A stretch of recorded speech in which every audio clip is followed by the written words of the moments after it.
বাংলাদেশের ঐতিহ্যবাহী কিশোরগঞ্জ জেলার এই সমৃদ্ধ তারাইল উপজেলায় আজকে আমরা জুলাই পদযাত্রার পদসভায় এসে উপস্থিত হয়েছি।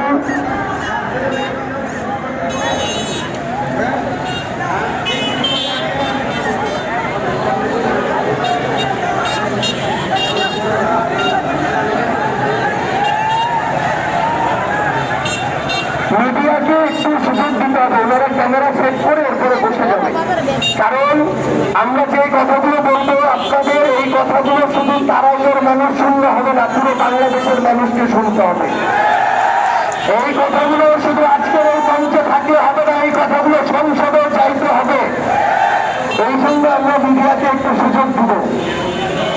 আমরা যেই জায়গায় পথসভায় যাই, আমরা প্রথমে ওই জায়গায় বর্তমানে আমাদের কে কোন দলের সংসদের প্রতিনিধি আমরা তার একটু বিশ্লেষণ করার চেষ্টা করি, তাকে নিয়ে একটু পড়াশোনা করার চেষ্টা করি, তার বিভিন্ন আমল নামা একটু যাচাই করার চেষ্টা করি। মৃত্যুর পরে পরকালের পুলসিরাত পার হতে হবে, কিন্তু তার আগে দুনিয়াতে এই তরুণ প্রজন্মের সমালোচনার পুলসিরাতও পার হইতে হবে। আগামীতে কোন রাজনীতিবিদ ভোট বিএনপি এনসিপি জামাত যে দলে যৌক্তিক সমালোচনা থেকে কাউকে ছাড় দেওয়া হবে না ইনশাআল্লাহ। গতকালকে আমরা ময়মনসিংহের ভালুকাতে গিয়েছিলাম, ওইখানকার যে এমপি ডাকলাম বাচ্চু, তার যদি প্রোফাইল আপনারা গুগলে সার্চ করেন দেখবেন বিএনপির লোকজন তাকে বলে চাঁদাবাজ, বিএনপির লোকজন তাকে বলে ক্যাডার, বিএনপির লোকজন তাকে বলে দখলদার, বিএনপি থেকে তাকে সকল দেওয়া হয়েছে, বহিষ্কার করা হয়েছে। এই ধরনের লোক সেখানে এমপি। আজকে আমরা যখন তারাইলে এসেছি, আমরা এখানকার যিনি এমপি সাহেব আছেন তার প্রোফাইলে একটু ঘাটলাম। আমাদের এমপি সাহেব হচ্ছেন ডক্টর মোহাম্মদ ওসমান ফারুক, তাই তো নাকি? এখন পর্যন্ত আমরা যা দেখলাম, ব্যক্তি হিসেবে মানুষ হিসেবে তিনি অনেক ভালো একজন একাডেমিক মানুষ। ঢাকা বিশ্ববিদ্যালয়ের অর্থনীতি বিভাগ থেকে পড়াশোনা করেছেন, পরে পৃথিবী সেরা বিশ্ববিদ্যালয় যুক্তরাষ্ট্রের কর্নেল ইউনিভার্সিটি থেকে পিএইচডি করেছেন। আমরা তাকে শুধু একটা কথা বলতে চাই, আপনি বিএনপির হন এনসিপির হন জামাতের হন, আমাদের সমস্যা নাই। আমরা মনে করি যে ভালো, সে যদি বিএনপির হয় তাকে ভালো বলার মতো মানসিকতা আমাদের থাকতে হবে। আবার যে খারাপ, যে চাঁদাবাজ, দখলদার, বাটপার, লুটেরা, সে যত বড় ক্ষমতাসীন হোক তাকে চাঁদাবাজ বলার সৎ সাহস আমাদের থাকতে হবে। আমরা আমাদের এমপি সাহেবকে শুধু একটা কথা বলতে চাই যে আপনি ভালো মানুষ, মানুষ আপনাকে হয়তো এই জন্যই ভোট দিয়েছে, কিন্তু মনে রাখবেন আপনার জেলা, উপজেলা, ইউনিয়ন, ওয়ার্ডের বিএনপির নেতা কর্মীরা যদি মানুষের জুলুম করা বন্ধ না করে, অল্প কয়েকজন নেতাদের কথা শুনি যারা বিএনপি করে ৫-১০টা লোকের অত্যাচারে তারাইলের মানুষ অসুস্থ হয়ে যাওয়া শুরু করেছে। শুধু আপনি ব্যক্তি ভালো হয়ে লাভ নাই, আপনি যদি আপনার নেতা কর্মীদের নিয়ন্ত্রণ না করতে পারেন, আপনার ভালো দিয়ে আমাদের কিছু যায় আসে না। আমরা আপনাকে একটা কথা বলি, এই তারাই, এই কিশোরগঞ্জে এর আগে অনেক বড় রথি মহারথী ছিল। আওয়ামী লীগ নাকি উন্নয়নের জোয়ারে কিশোরগঞ্জকে ভাসিয়ে দিয়েছে, কিন্তু আমরা যখন আজকে গ্রামে গঞ্জের রাস্তা দিয়ে ঘুরি, এই রাস্তার এত বাজে অবস্থা, বাংলাদেশের মনে হয় সবচেয়ে খারাপ যে কয়েকটা জেলা উপজেলার অবস্থা তার মধ্যে তারাই একটা। তাইলে এত রথি মহারথী, এত বড় বড় নেতা, এত উন্নয়ন, এত মেগা প্রজেক্ট দিয়ে আমাদের কোনো লাভ আছে? লাভ নাই। এই জন্য এমপি সাহেবকে বলি, আপনার একাডেমিক এক্সিলেন্স অনেক ভালো, মানুষ হিসেবেও ভালো হতে পারেন, কিন্তু যদি আপনার এই উপজেলার ৫-১০-২০টা ওই বাটপার লোকেরাকে নিয়ন্ত্রণ না করতে পারেন, তাহলে আগামী নির্বাচনে মানুষ আপনার দিকে ফিরেও তাকাবে না ইনশাআল্লাহ। আমরা আপনাদেরকে কিছু কথা বলে যাই, আমরা বাংলাদেশের প্রত্যেকটা উপজেলায় যাচ্ছি, গতবার জেলাগুলোতে গিয়েছিলাম। আমরা মনে করি যে আমাদের যে লড়াইটা, এই লড়াইটা সবার আগে নিজের সাথে, নিজের বিবেকবোধের সাথে, নিজের সিদ্ধান্তের সাথে। আমাদের গ্রামে একটা বিষয় আছে যে বাপ দাদা চাচারা একটা দল করে আসছে, একটা মার্কায় ভোট দিছে। এখন আমি যদি ওই দল না করি, ওই মার্কায় ভোট না দিই, তাহলে তো মনে হয় মান সম্মান থাকবে না। এই চিন্তা আমাদের আছে না নাই? আমাদের এই চিন্তা থেকে বের হইতে হবে। মনে রাখবেন, ওই জুলুমের বিরুদ্ধে যদি না দাঁড়াইতে পারি, অন্যায়ের বিরুদ্ধে যদি না দাঁড়াইতে পারি, বেইনসাফির বিরুদ্ধে যদি না দাঁড়াইতে পারি, তাহলে স্বয়ং আল্লাহ আমাদের ভাগ্যের পরিবর্তন করে দিবে না। আমাদের নিজেদের ভাগ্য পরিবর্তনের চেষ্টা আমাদের নিজেদের করতে হবে। আজকে আমরা দেখি থানা থেকে শুরু করে উপজেলা পর্যায়ে ইউনো অফিস, ভূমি অফিস, হাসপাতাল, প্রত্যেকটা জায়গা বিএনপির অল্প কিছু নেতা কর্মী দখলের সকল দায় তারা চালাচ্ছে। সরকারি অফিস, আদালত, এগুলো তো জনগণের সেবার জায়গা।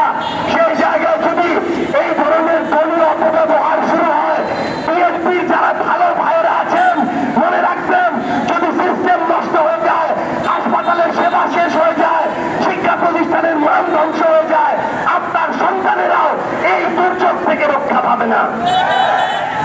আমরা প্রত্যেকটা জায়গায় ঘুরি, মনে করেন তারা উপজেলায় বিএনপির 50,000 মানুষ আছে, খোঁজ নিয়ে দেখেন সর্বোচ্চ 100টা লোক খারাপ। এরাই লুটপাট করে, এরাই চাঁদাবাজি করে, থানা দখল করে, হাসপাতালে ওষুধের টাকা মেরে খায়, রোগীদের খাবারের টাকা মেরে খায়, ভূমি অফিসে গিয়ে দখল করার চেষ্টা করে। এই 100টা লোকের দায় কেন বিএনপির বাকি 49,900 লোক দিবে? এটা তো কোনোদিন যৌক্তিক হতে পারে না। আমরা বিএনপির বাকি ভাইদের বলতে চাই, আপনারা তাদের বিরুদ্ধে কণ্ঠস্বর উঁচু করুন। কারণ যদি এই 100টা লোকের জন্য বিএনপির অবস্থান পচে যায়, আপনি সমর্থক হিসেবে, ভোটার হিসেবে আপনি আগামীতে মুখ তুলে মানুষের সামনে তাকাইতে পারবেন না। আওয়ামী লীগের সময়ে যারা নেতারা ছিল, খুনি ছিল, খুন করেছিল, স্বৈরাচার ছিল, তাদের জন্য যদি দু একটা নিরপরাধ যারা ভোটার ছিল, তাদেরকেও কিন্তু আজকে কেউ মাথা উঁচু করে তাকাইতে পারতেছে না।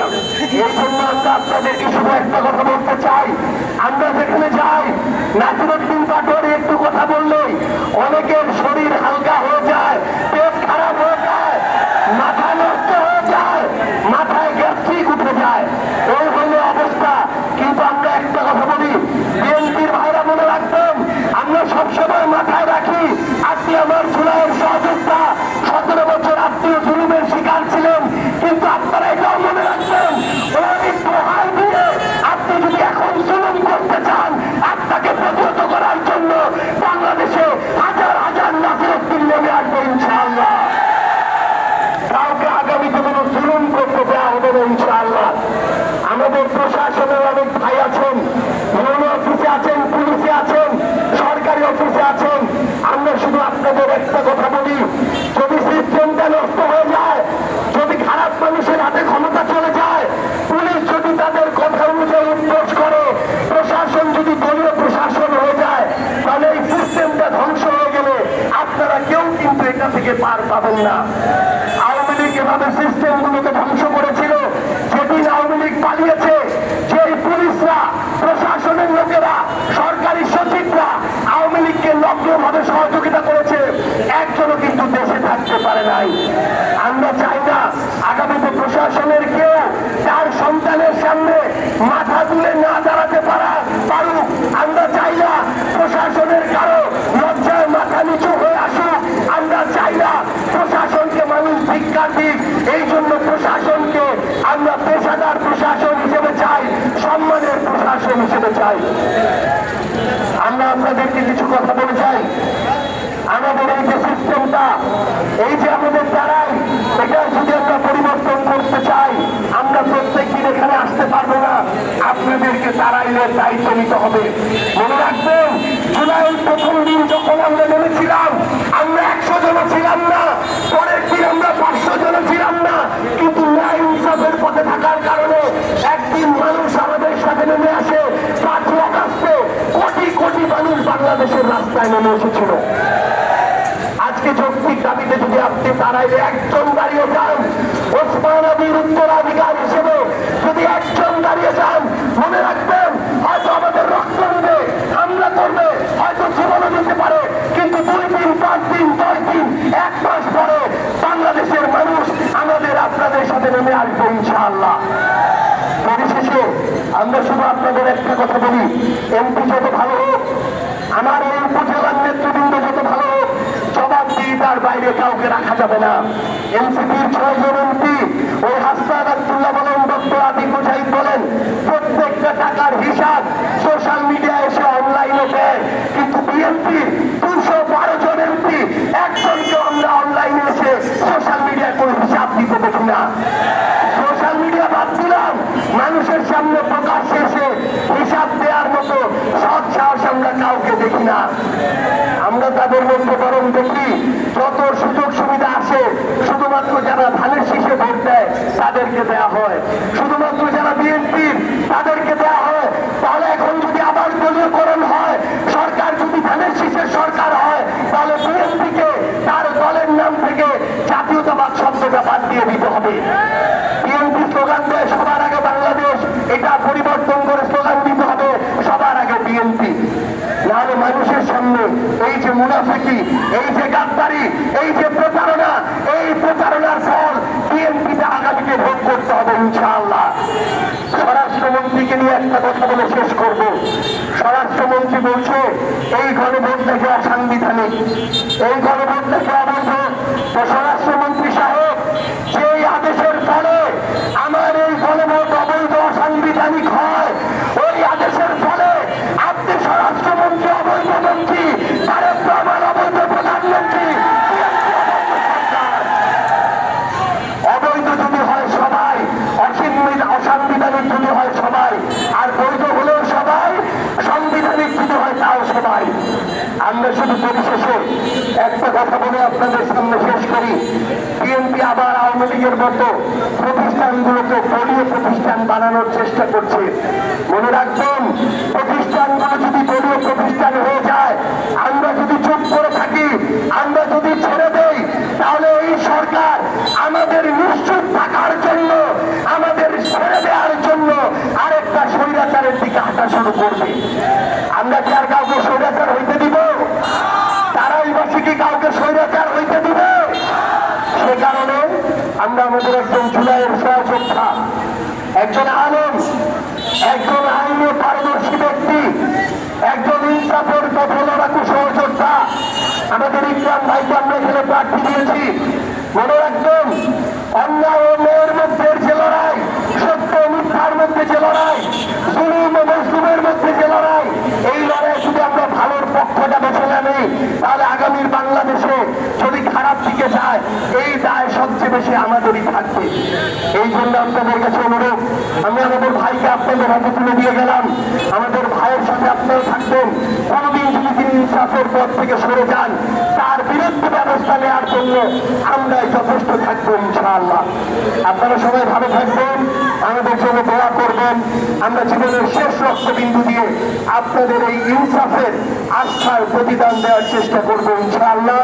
ইনকিলাব জিন্দাবাদ, জাতীয় নাগরিক পার্টি এনসিপি জিন্দাবাদ।